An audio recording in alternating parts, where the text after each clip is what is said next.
She begged, "Please, don't kick me." But he did.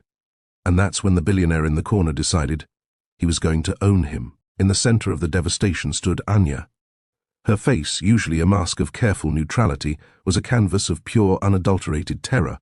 Her apron was splattered, her hands trembled violently, and her wide hazel eyes were fixed on the man whose suit was now adorned with a costly dark vintage. Mr. Alistair Finch, a regular known for his expensive tastes and his explosive temper, rose from his chair with a terrifying slowness. A single drop of wine dripped from the edge of the table onto his $2,000 shoes. The air around him seemed to crackle with menace. You moved your chair, I'm so sorry, sir," Anya stammered, her voice a fragile thread. She dropped to her knees, not to clean the mess, but to start gathering the sharp, white shards of the plate with her bare, shaking hands. It was an instinctual act of submission. "Sorry?" Alistair's voice was a low, dangerous growl that carried across the silent room. "You clumsy little fool. Do you have any idea what this suit costs? Do you have any idea who I am?" Anya flinched as if struck. "It was an accident. Please, I'll pay for the cleaning. I'll pay for everything." "With what?" he sneered, his lip curling. "With the pennies you earn here. This isn't just a suit, it's Zegna. This wine was a 95 Margot. You couldn't pay for a single glass with a month of your salary." He took a step closer, his shadow falling over her crouched form. "You are a stain on this establishment, a bumbling, useless stain." Tears welled in Anya's eyes, blurring the grotesque mosaic of broken plate and spilled wine on the floor. She could feel the stares of every patron, a mixture of pity, morbid curiosity, and annoyance at the disruption of their elegant evening. She saw her manager, Mr. Henderson, hovering near the kitchen doors, his face pale and anxious, but he made no move to intervene. Alistair Finch was too important a client to cross. "This isn't just about the money," Alistair continued, his voice rising, feeding on the audience. "This is about basic competence, about knowing your place. People like you shouldn't be allowed to serve people like us. You're a liability." He took another step, his polished shoe crunching on a piece of the broken plate. Anya scrambled backward, her hands cut from the sharp edges, leaving smears of blood on the floor. The humiliation was a physical weight, crushing her chest. She was 23 years old, working 2 jobs to put herself through night classes, and in this moment, she was nothing more than a cowering animal. "Get up," Alistair commanded, his patience clearly at an end. "Get up so I can tell your manager exactly what should be done with you." Anya tried to stand, but her legs were jelly. The world was spinning. She saw his hand, not reaching to help her, but pointing imperiously towards the manager's office. This was it. Her job, her meager but essential income, was gone. The eviction notice waiting on her tiny apartment's door flashed in her mind. Desperation seized her. As Alistair took one more menacing step forward, as if to grab her arm and haul her up, a primal fear took over. She threw her hands up in a feeble, defensive gesture, her voice breaking into a sob that echoed in the pin-drop silence. "Please don't kick me." The words hung in the air, raw and shocking. They were not the words of a waitress who had spilled wine, they were the plea of a victim expecting physical violence. The collective gasp from the onlookers was audible. Alistair Finch, for all his bluster, looked momentarily stunned, his face flushing a deep, ugly red. He hadn't been going to kick her, but her cry had framed him as a monster in front of everyone. It was in that charged, unbearable silence that a new voice cut through, calm but firm, like a knife through soft butter. "I think that's quite enough." All heads turned. At a corner table, half shrouded in shadow, a man rose to his feet. He had been sitting alone, nursing a glass of amber whiskey, largely unnoticed. He was tall, with a build that suggested strength rather than just gym-toned vanity. He wasn't dressed in the flamboyant wealth of the other patrons. His dark, well-tailored suit spoke of a quieter, more formidable power. His hair was dark, slightly unruly, and his eyes, a piercing shade of grey, were fixed on Alistair Finch with an unnerving intensity. He took a few calm steps towards the scene of the accident, his presence causing the very atmosphere in the room to shift. The focus was no longer on the crying waitress or the furious businessman, but on him. Alistair recovered from his surprise, turning his anger towards the interloper. "This is none of your business. Stay out of it." The man ignored him completely. His gaze swept over the broken pieces, the wine stain, and finally settled on Anya, who was still kneeling on the floor, tears streaming down her face, her cut hands held to her chest. His expression was unreadable, but there was no pity in his eyes. Instead, there was something else, a cold, simmering anger. He looked back at Alistair, and when he spoke, his voice was deceptively quiet, yet every syllable was clear and sharp. "On the contrary," he said, "you've just made it my business.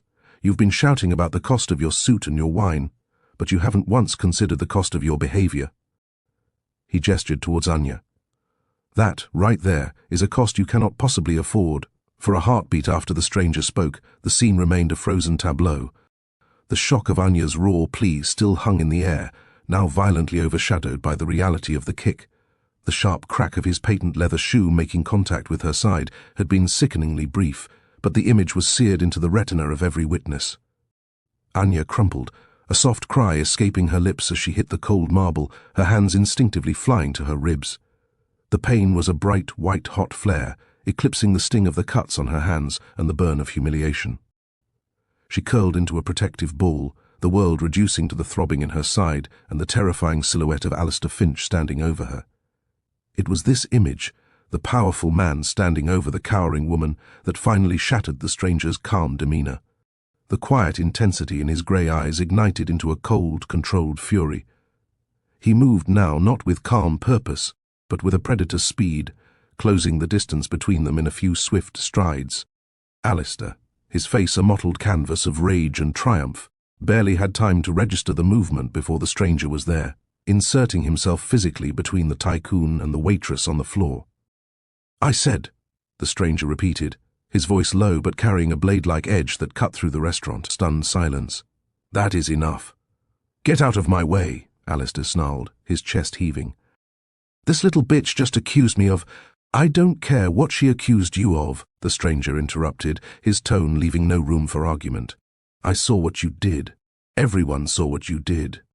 His gaze swept the room, and for the first time the frozen patrons began to stir, some looking down at their plates in shame, others nodding in grim agreement, their phones discreetly recording the scene. "You didn't just assault her. You proved her right." While the two men faced off, a well-dressed woman in her 50s, her face etched with compassion, rushed from a nearby table and knelt beside Anya. "Shh, it's all right, dear. Don't move," she whispered, placing a steadying hand on Anya's shoulder. Her presence was an anchor in the storm. The stranger didn't look back, his entire focus on Alistair. "You're a man who understands value, Mr. Finch. You spoke at length about the cost of your suit and your wine. Let me explain the new balance sheet you've just created." He gestured behind him, towards Anya. "The cost of her medical checkup. Trivial. The cost of a lawsuit for assault and emotional distress. Substantial but manageable for a man of your means, I'm sure." Alistair scoffed, though a flicker of uncertainty crossed his eyes. "You think I'm afraid of a lawsuit from a waitress?" "No," the stranger said, a humorless smile touching his lips. "You shouldn't be afraid of the lawsuit. You should be afraid of me." The air grew colder. The man's confidence was not bluster. It was a simple statement of fact. "My name is Caelan Thorne," he said, and the name landed with the weight of a gavel. A whisper rippled through the crowd. "Thorne, as in Thorne Industries. As in one of the oldest, most powerful, and notoriously private fortunes in the city. I am a man of business like you," Caelan continued, his voice dropping so only Alistair and the immediate circle could hear. "But my business is protecting my investments, and tonight I've decided to make one." He finally turned his head, his grey eyes finding Anya's pained, bewildered ones. He gave her a look that was not soft, but was filled with an unequivocal promise. This ends now. He turned back to Alistair, whose bluster had deflated into wary confusion. "Here is the new calculus, Finch. You will leave this restaurant quietly. You will not speak to the manager. You will not ever return. You will go home, and you will wait." "Wait for what?" Alistair spat, but the fight was draining from him, replaced by a dawning fear. "You will wait to see if I decide to make a phone call," Caelan said softly. "A call to the board of your precious company, detailing this charming display of character. A call to every newspaper that enjoys a good tycoon assaults waitress's story. A call to my lawyers, instructing them to not only represent Miss—" He paused, looking back at Anya. "Anya," she whispered, her voice trembling. "Miss Anya," Caelan repeated, committing it to memory. "To not only represent her, but to also initiate a hostile audit of your company's recent offshore dealings. I've had my eye on them for a while. They are creative." Alistair Finch went pale. The world of leveraged buyouts and corporate mergers was his battlefield, and Caelan Thorne had just flanked him completely. This was no longer about a spilled drink, it was about his entire empire. Caelan took a final step closer until he was mere inches from the other man. So, the cost of your behavior tonight is your silence and your absence. It is a bargain. Now, get out of my sight. There was no shouted command, no physical threat. It was the absolute authority in Caelan's voice that broke Alistair Finch. Defeated and terrified, he straightened his ruined suit jacket, cast one last hateful glance at the people watching him, and walked stiffly towards the exit, the crowd parting for him like the Red Sea. The moment the door swung shut behind him, the restaurant erupted in a wave of relieved murmurs. The spell was broken. Caelan Thorne immediately turned his back on the spectacle, his attention now fully on the woman on the floor. He knelt, his large frame blocking out the rest of the world, his grey eyes assessing Anya's condition with a startling intensity. "The ambulance is on its way," the older woman said to him. Caelan nodded, his gaze never leaving Anya's face. "Can you sit up?" he asked, his voice now devoid of its earlier steel, replaced by a quiet, practical calm. Anya, her body aching, her mind reeling, could only manage a weak nod. The man who had just dismantled a giant with a few words was now kneeling in a puddle of expensive wine, looking at her as if she were the only person in the world. The ride to the hospital was a blur of flashing city lights and the low professional murmur of the paramedics. Anya lay on the gurney, the stiff straps a strange comfort, anchoring her to a reality that felt like it had been shattered into a million pieces. The throbbing in her side was a constant painful reminder of the kick, but it was almost a relief compared to the searing humiliation that replayed in her mind on a loop. The shattering plate, Alistair Finch's snarling face, the feel of the cold floor, and her own desperate cry, "Please don't kick me." And then, him, Caelan Thorne. He had followed the ambulance in his own car, a sleek, dark vehicle that looked like a shadow made of polished metal and intent. He was now a silent, imposing presence in the stark white hallway of the emergency room, leaning against the wall opposite her curtained-off cubicle. He had spoken only once, to the triage nurse, his voice low and firm. "Whatever she needs." Anya watched him through the gap in the curtains. He wasn't looking at his phone, wasn't fidgeting. He was just waiting. His stillness was unnerving. Who was this man who could destroy a person's life with a few sentences and then apparently feel obligated to wait for the outcome of a waitress's x-rays? A young doctor with tired eyes pulled the curtain aside. "Miss Petrova, the good news is there are no broken ribs. You have a significant contusion, a very deep bruise, and some muscle strain. It's going to be painful for a week or two. I'm prescribing a strong anti-inflammatory and a painkiller. You need to rest." Tears of relief pricked Anya's eyes. "Thank you, doctor. The police are here," the doctor added, his tone neutral. "They'll want a statement. Sergeant Miller. Are you feeling up to it?" Anya's heart clenched. The police. This was getting more real, more terrifying. She nodded weakly. "Okay." As the doctor left, Caelan pushed himself off the wall and stepped into the cubicle. The space suddenly felt much smaller. "Do you want me to stay?" he asked. The question was simple, but the implications were vast. Did she want this stranger, this force of nature, involved in the official record? She looked at his calm, unreadable face. In a world that had just proven itself to be violently unpredictable, he represented a terrifying but solid wall against the chaos. "Yes," she whispered. "Please." Sergeant Miller was a broad, pragmatic man with a notebook. He took down her statement, his expression growing grimmer as she recounted the events, her voice trembling when she described the kick. Caelan stood by, silent, a witness. "And you intervened, Mr. Thorne?" the sergeant asked, turning to him. "I did. I witnessed the entire altercation, from the spilled wine to the physical assault. There are also numerous witnesses and likely cell phone footage from the patrons of the Gilded Vine." "We've already secured some of that," Miller nodded, making a note. He looked at Anya. "We'll need to follow up, but for now we have enough to press charges. Assault, definitely. Given the public nature and his status, the DA might add a few flourishes." He closed his notebook. "Do you have a safe place to go tonight, Miss Petrova?" The question hit her like a physical blow. Her apartment, the eviction notice, the reason she couldn't afford to lose her job, A fresh wave of panic, different from the fear of violence but just as potent, washed over her. She had no family in the city, and her friends were in no position to help. I'll be fine, she lied, her voice cracking. Kaelin's eyes narrowed slightly, catching the tremor of a new fear beneath the surface of the old one. He said nothing to the sergeant, merely giving a curt nod as the officer left. Once they were alone again, he moved closer. He didn't touch her, but his presence demanded the truth. "What is it?" he asked. His voice wasn't gentle, but it was direct. It was the voice of a man who solved problems. Anya shook her head, the tears finally spilling over. "It's nothing. It's not your problem. Thank you for everything. I can manage from here." "You're a terrible liar," he stated, without malice. "The police asked if you had a safe place to go, and you panicked. Why?" The directness broke her. The dam holding back the stress of the last month, the mounting bills, the final notice, the constant dread, collapsed. The words tumbled out in a choked sob. "Because I'm being evicted. My rent is 2 months overdue. I was counting on my tips tonight. And now I've lost my job for sure. I have nowhere to go." She covered her face with her hands, the weight of it all crushing her. "I'm so sorry. You've done too much already." Kaelin Thorne was silent for a long moment, absorbing this new data. He watched her not with pity, but with a kind of analytical focus, as if she were a complex equation that had just presented a new variable.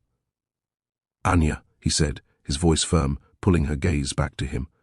"Look at me." She lowered her hands, her vision blurred with tears. "You have had the worst night of your life because a man who has never been told no decided to treat you as less than human. You are injured, traumatized, and now you are worried about homelessness." He paused, letting the stark reality of her situation hang in the sterile air. "This is no longer just about what happened in the restaurant. This is about the aftermath, and I do not leave a job half-finished." He pulled out his phone, not waiting for her response. He typed a quick, efficient message. "What are you doing?" Anya asked, her voice small. "Solving the problem," he said, slipping the phone back into his pocket.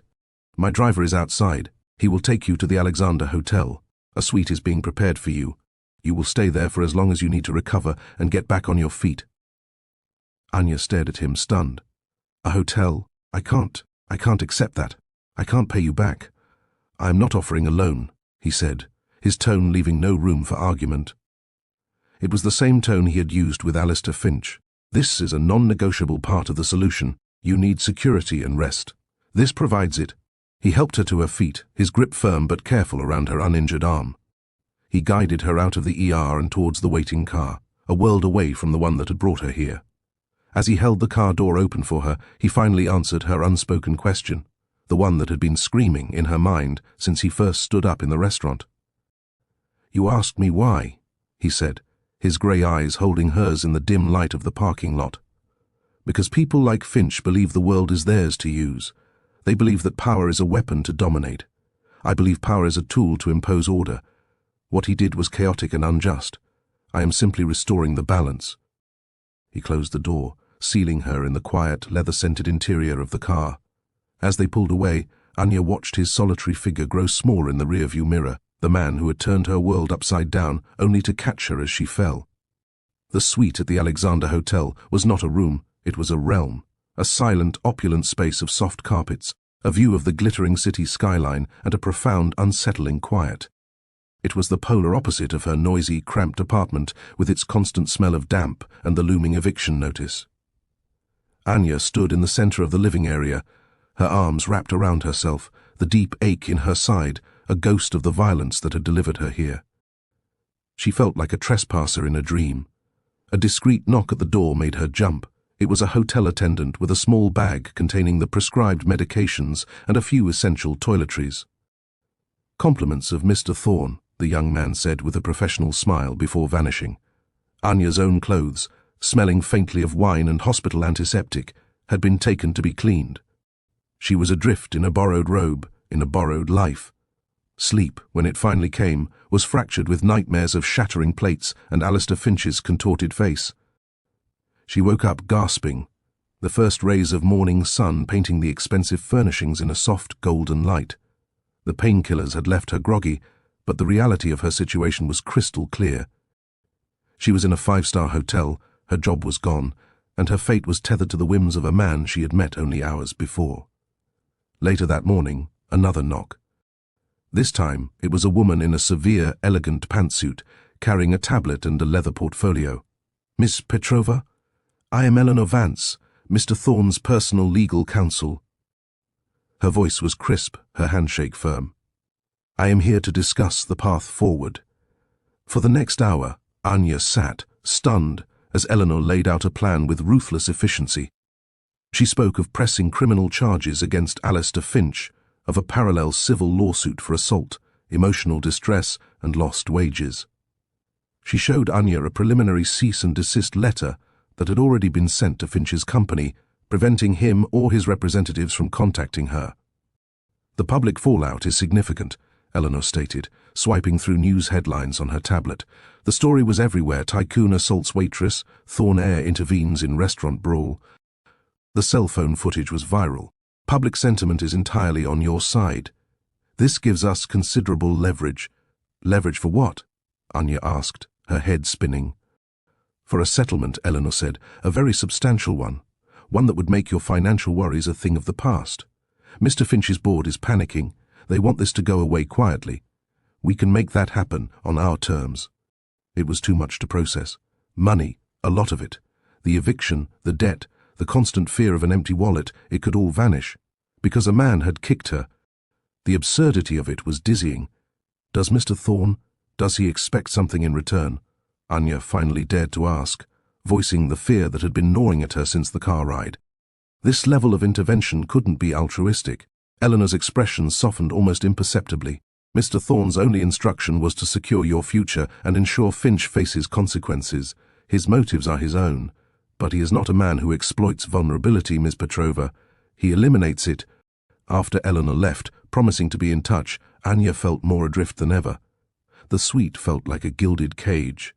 She was about to call room service, terrified of the prices, when a new notification chimed on the cheap prepaid phone she'd been clutching. It was an email from the administration office of the community college, where she was taking night classes in business management.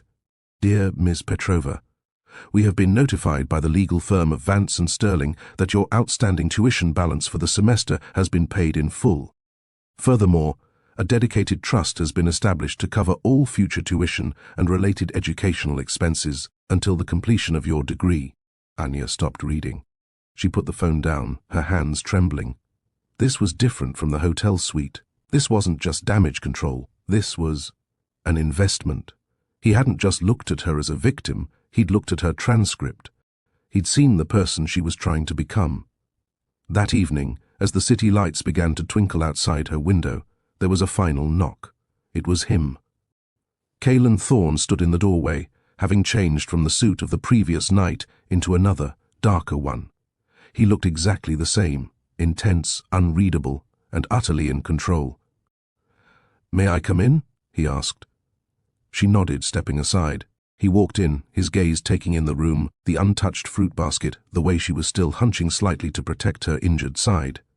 He didn't sit.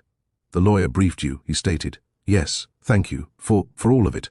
The hotel, the lawyer, my tuition." The words felt inadequate. "I don't know how to ever thank you." "You don't," he said simply. "This wasn't a transaction." "Then why?" she asked again, the question finally bursting forth with all the confusion and fear and hope of the last 24 hours. "Why go this far? You humiliated him, you protected me from him. That was enough. Why my education? Why my entire life?" Caelan turned to look at the cityscape, his hands in his pockets. "When I intervened last night, it was to stop an injustice, but putting a bandage on a wound isn't a solution. I saw a capable woman being crushed by a system designed to keep her in her place. Finch was just the most visible symptom. The debt, the insecurity, the lack of options. That was the disease." He turned back to her, his grey eyes locking onto hers. "I believe in order, Anya, and true order is not maintained by just punishing the wicked. It is built by creating strength. I didn't just want to punish the man who kicked you. I wanted to ensure that no one could ever kick you again. I have given you a weapon far more powerful than my influence or my money. I have given you back your own potential." He walked towards the door, his purpose here seemingly fulfilled. He paused with his hand on the knob. "The world is full of Alistair Finches. They are bullies who mistake their privilege for power. But now, you will graduate. You will build a career. You will have resources. You will have the confidence that comes from knowing you earned it. That is a power no one can ever take from you. That is the balance I was restoring. He left then, closing the door softly behind him. Anya was alone again in the silent, beautiful room. But the silence felt different now. It wasn't filled with fear or uncertainty.